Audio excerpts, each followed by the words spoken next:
gossiped. They didn't listen to what you told them. They go behind your back. They question you to your team. They lie a lot. Exaggerated stories, things that aren't even true sometimes, that are just added to fluff the story up. It's kind of manipulative because it's designed that way for them to get what they want.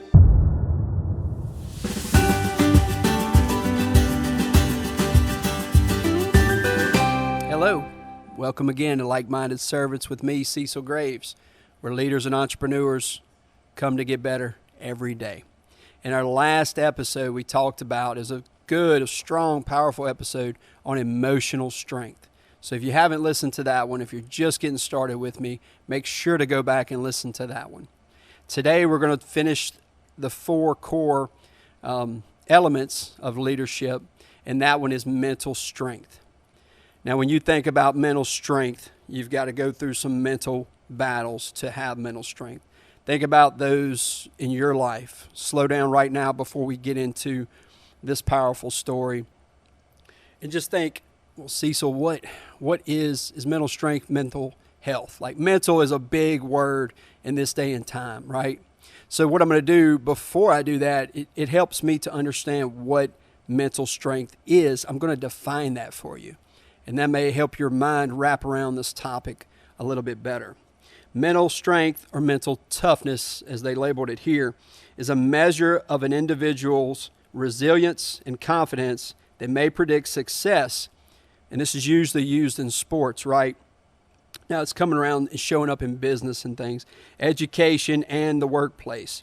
As a broad concept, it emerged in the context of sports training, in the context of a set of attributes that allow a person to become a better athlete and able to cope, like Tiger Woods, able to cope with difficult training, difficult competitive situations, and emerge without losing confidence.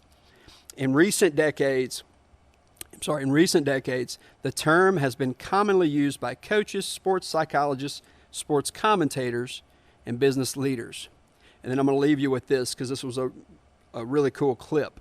Mental toughness and positivity are essential. They're not an option. They are essential for someone to be successful in life. So you have to develop this if you haven't already. I'm going to do this inside a story. Again, so much of what I've learned and what's molded me, yes, it came from the car business as well. But the stress when you have to run your own business, that's where a lot of my stories are going to come from. And that's where me and you can relate. You, the listener, know that when you started your business, that's how we'll bond so that things make sense. So I'm going to do this through talking about a toxic employee. What's that to you? What is a toxic employee? You can probably think of 10 different people, 10 different things. You can take rants and raves on any city in the United States and pull out a lot of toxic people. What had to stop me on a toxic person is someone had to sit with me, a team member at my office, and had to pitch it this way because they were having to deal with it as well. And what the team member said to me is, he said, Cecil, I've thought about this, and this seems like the spirit of Jezebel. And you can go do more research on Jezebel in the Bible of how she was, what she did, but just an enormous amount of insecurity. And what I felt like was that I had sacrificed them after he told me that. Well, I felt like I was sacrificing me. I felt like I was doing the sacrificing, dealing with this person so that we could all just survive and get through another day. Well, what I was really doing was sacrificing them because she was damaging everything around us. So I felt like a hostage. Like I had to come in and do my part for the day, and I wanted that part taken care of by that team member. And the more she did, the more she wanted to create job security. And it just, I guess the guy that hired me came to me one day and we were talking about this, and he said, it's like you're a hostage, right? And I said, yes, it does. It feels like I'm a hostage and I have to just deal with it. So what do they do? What's a toxic person do in the workplace? What's a toxic person do on a sports team? What's a toxic person do on a church team. I don't know. It could end up anywhere.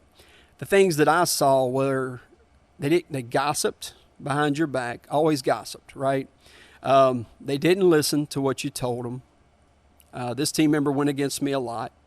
They go behind your back. They question you to your team. Is that really how we should do this? He's not here with us. So they question your leadership. They lie a lot, right? It's just part of that toxic person. It seems like they always are lying about something. Exaggerated stories, things that aren't even true sometimes, that are just added to fluff the story up, make it more entertaining, and it's kind of manipulative because it's designed that way for them to get what they want. In 2016, the Harvard Business Review wrote an article. I'm not going to read the article to you, but one statement out of it really stood out to me, because after he sat down and we did the Jezebel thing, this was enormous when I was researching before I met with this employee. I call them toxic because not only do they cause harm, but they also spread their poison into the rest of the team. Okay? So when you notice this, when you feel like a hostage, when you know that person is insecure and they're just trying to create job security, your team isn't growing, you know it's affecting them now. So you have to think of it like that. Like, I have to protect the good people that are here. What did this do to me? Well, it made me quiet when I came in the office. I was not afraid to lead, but I was confused on how to lead with a person that's not letting me coach them, that I don't feel like believes in me. And when you're a good person and you're just trying to serve people, that makes you question everything. My leadership, I lost as a leader. I lost my team.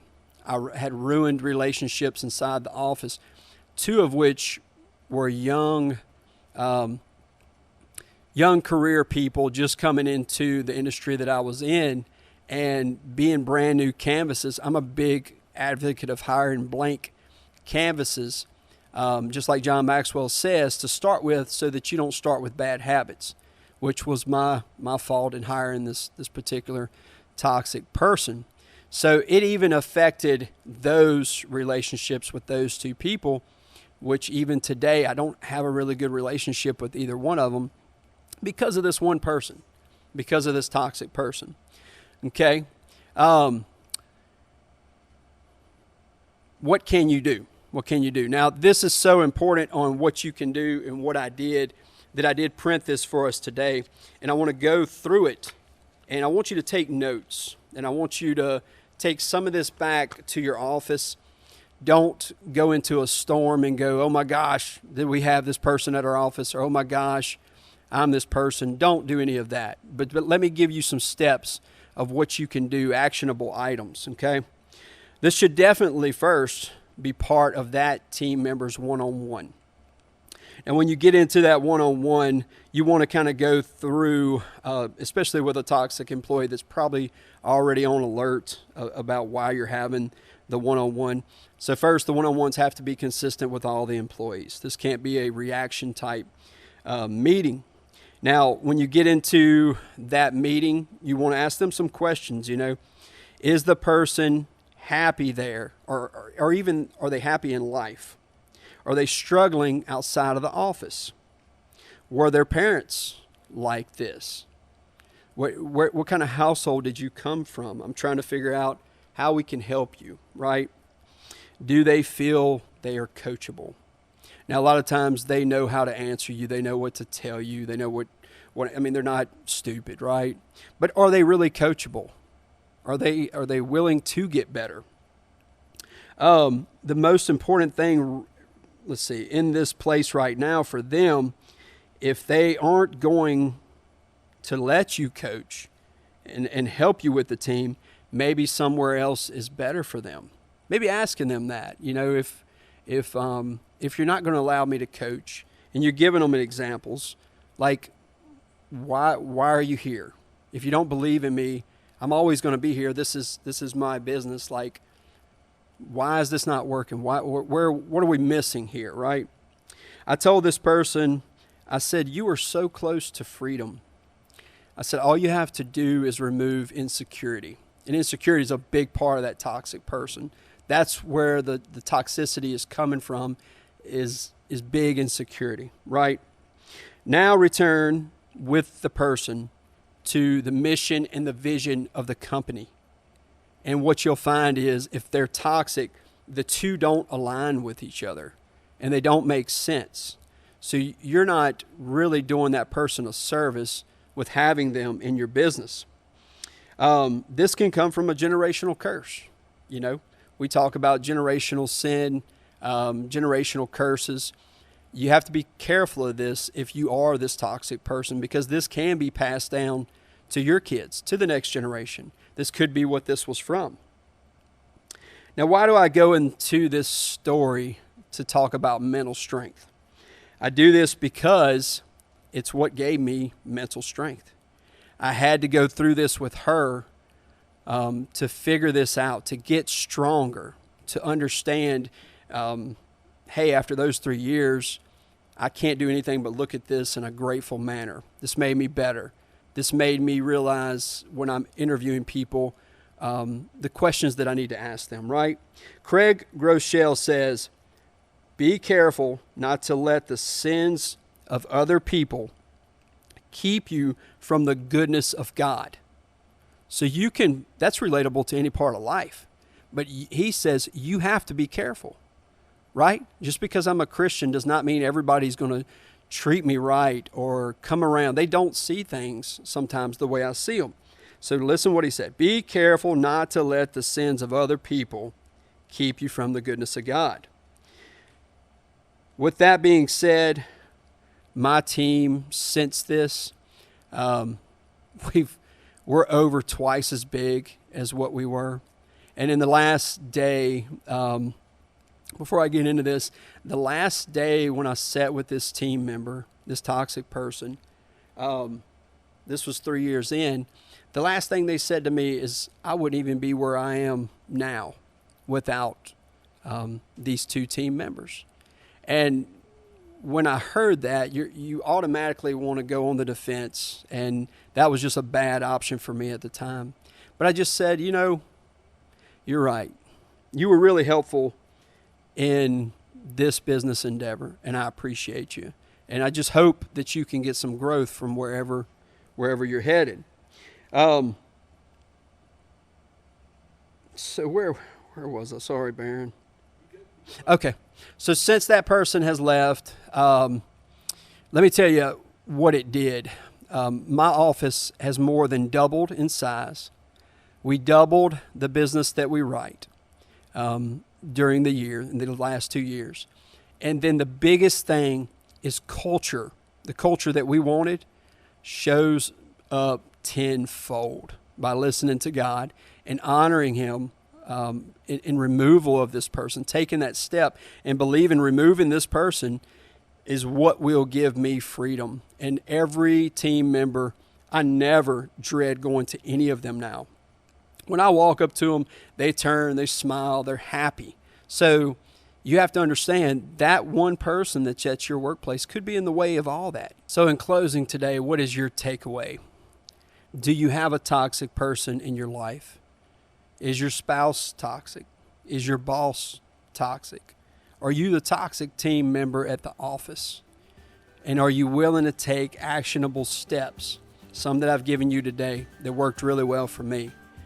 Thanks for listening today. I hope you found value in our conversation. I hope you can now visually see through a toxic person and be able to help them take some actionable steps. If you enjoyed this today or you feel like it could help somebody, go share it on your social media. Share it through a text. We're on all podcast platforms, and that could be super helpful to somebody else. And plus, it helps us grow our audience so we can help more people. So until next time, go serve someone well today.